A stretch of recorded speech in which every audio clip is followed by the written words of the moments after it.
माननीय सदस्य श्री चंद्रशेखर जी। मैडम, धन्यवाद सभापति महोदया। आओ झुककर सलाम करें उनको जिनके हिस्से में मकाम आता है। बहुत खुशनसीब होते हैं वो लोग जिनका लहू देश के काम आता है।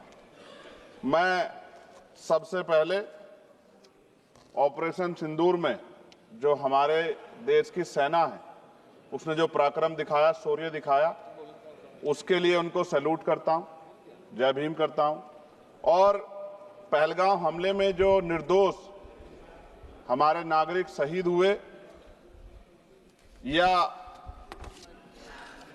अन्य जो लोग उसके बाद सीज फायर के बाद जो शहीद हुए, उन सभी लोगों के लिए प्रार्थना करता हूं कि उनके परिवारों को कुदरत दुख सहने की शक्ति दे।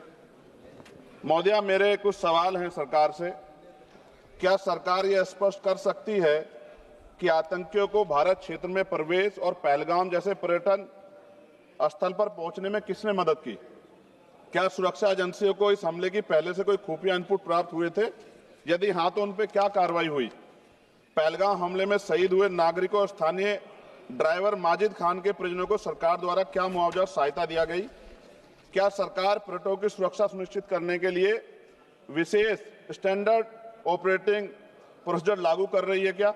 क्या भारत सरकार ने अंतर्राष्ट्रीय मंचों पर यह मांग रखी है कि जब तक पाकिस्तान आतंकवाद पर कठोर कार्रवाई नहीं करता तब तक उसे किसी प्रकार की आर्थिक सहायता न दी जाए?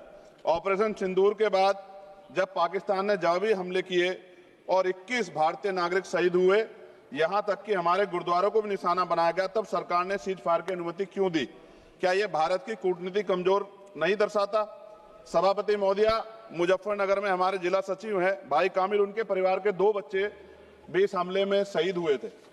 क्या सरकार ये मानती है कि टीआरएफ द्वारा इस हमले में खासतौर पर हिंदू पर्यटकों को निशाना बनाना भारत में सांप्रदायिक द्वेष को बढ़ावा देने का प्रयास था? यदि हां तो इसे रोकने हेतु सरकार ने क्या रणनीति बनाई? सरकार उस मुस्लिम पोनी ऑपरेटर को क्या सम्मान देगी जिसने अपनी जान देकर तीर्थयात्रियों की रक्षा की? क्या उसे शहीद घोषित किया जाएगा? पाकिस्तान को हाल ही में आईएमएफ द्वारा $2 अरब से अधिक की सहायता राशि दी गई है। क्या भारत ने औपचारिक रूप से आईएमएफ और अन्य वैश्विक संस्थाओं के समक्ष आपत्ति दर्ज कराई है? क्या सरकार ने जांचा है कि आईएमएफ या अन्य विदेशी मदद का कोई हिस्सा आतंकवादी गतिविधियों में उपयोग तो नहीं हो रहा है? क्या सरकार ये स्वीकार करती है कि पहलगाम हमले में खुफिया तंत्र पूरी तरह विफल रहा है? यदि हाँ तो कौन जिम्मेदार है और उसके विरुद्ध क्या कार्रवाई होगी? क्या सरकार स्पष्ट कर सकती है इतने भारी सुरक्षा प्रबंधों के बावजूद टीआरएफ जैसे आतंकवादी संगठन के सदस्य भारत में प्रवेश कैसे कर जाते हैं?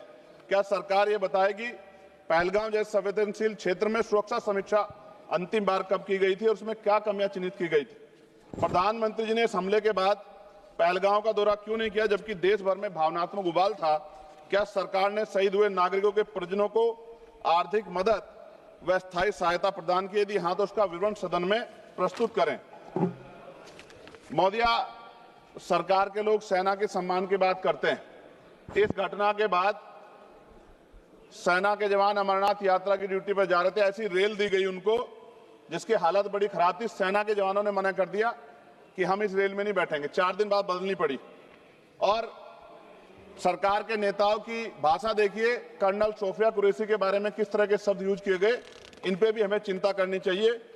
देश की सेना के लिए मेरी मांग है महोदया कि सेना और अर्धसैनिक बलों के वेतन को टैक्स मुक्त किया जाए, बैटल ऑफ ऑनर से सम्मानित, क्योंकि ये इस समय ऐसा विषय चल रहा है कि देश की सेना पे हमें गौरव है, गर्व है, लेकिन जिस तरह से आतंकवादी गतिविधियां बढ़ी है, मेरी मांग है कि बैटल ऑफ ऑनर से सम्मानित चमार रेजिमेंट को बहाल किया जाए, Gurjar regiment, Mehtar regiment, Yadav regiment बनाए जाए, क्योंकि देश का जो किसान का मेरा उसके अंदर देश का जो गांव में रहने वाला जो व्यक्ति है उसके अंदर देश प्रेम का जज्बा बहुत जबरदस्त है। अगर इनको मौका मिलेगा तो शायद पाकिस्तान छोड़े, चाइना की हिम्मत भी नहीं होगी कि हमारे देश की तरफ आंख उठा के देख ले। महोदया, बाबा साहब अम्बेडकर कहते थे हम प्रथम और अंत्य भारतीय हैं। भारत की आन पे जब आंच आती है तो जिस तरह इस बार प्रदर्शन हुआ, एकजुट रहा देश, सारा विपक्ष हो पक्ष हो सब एकजुट रहे, ऐसे हमें एकजुट रहना चाहिए। अगर हम एकजुट रहेंगे तभी हम आतंकवादियों से लड़ पाएंगे। महोदया, 1965, 71, 1999 के युद्ध में किसी भी अरब देश ने पाकिस्तान का साथ नहीं दिया था, लेकिन आज एक भी अरब कंट्री हमारे फेवर में नहीं खड़ी। क्या हमें अपनी फॉरेन पॉलिसी पे नहीं सोचना चाहिए कि ऐसा क्या हो गया कि हमारी राजनीतिक जो भारतीय की लोकल राजनीति है, इसके चक्कर में क्या हमारी फॉरेन पॉलिसी या हमारे मित्रों को के मन में पीड़ा तो नहीं पहुंच रही है? पाकिस्तान ने कहा और आपने मान लिया, और आपने सीज फायर का आज रक्षा मंत्री जी को मैंने सुना, उन्होंने कहा भाई, उन्होंने कहा कि महाराज हाथ जोड़ते हैं, छोड़ो। उन्होंने कहा और आपने मान लिया, लेकिन फिर उसके बाद 10 तारीख को दोबारा से जो है ड्रोन उड़े और 15 लोग शहीद हुए, 43 लोग घायल हुए। हम अपने आम नागरिकों को क्यों, जबकि मान रहे हैं, मैंने रक्षा मंत्री जी को सुना, वो कह रहे हैं कि ऑपरेशन सिंदूर खत्म नहीं हुआ, ये रोका गया, इसका मतलब हमें खतरा है कि दोबारा भी हमला हो सकता है, पाकिस्तान अपनी हरकतों से बाज नहीं आ रहा। तो हम अपने आम नागरिकों को और सेना के जवानों के जीवन को खतरे में क्यों डाल रहे हैं भविष्य में? क्या हमें इसके पुख्ता और परमानेंट इंतजाम नहीं करने चाहिए? जैसे अगर सरकार को, मैंने कई बार सुना सरकार के लोग अखंड भारत की बात करते हैं, इससे अच्छा मौका आपको काम मिलता। पीओक्यू लेने के बाद हमारे उत्तर प्रदेश के मुख्यमंत्री बार बार कहते हैं कि चुनाव में कह रहे थे 6 महीने के बाद पीओक्यू इधर होगा, अगर सरकार बन की, जनता ने तो मौका दे दिया, कहां है पीओक्यू? क्यों नहीं लेके आए इस बार आप लोग? तो पहली सीढ़ी तो इस बार ही चढ़ गए थे। जिस तरह से मीडिया ने माहौल बनाया था मोदिया, तो ऐसा लगा कि अगर देश की सेना ने जो हिम्मत जुटाई थी, सरकार मदद करती, तो माननीय नरेंद्र मोदी जी पाकिस्तान के भी प्राइम मिनिस्टर होते इसी बार, और फाइनेंस मिनिस्टर बैठी है हमारी, ये पाकिस्तान की फाइनेंस मिनिस्टर होती। इस तरह के हालात बने हुए थे और ऐसा मौका चूकना ही नहीं चाहिए था।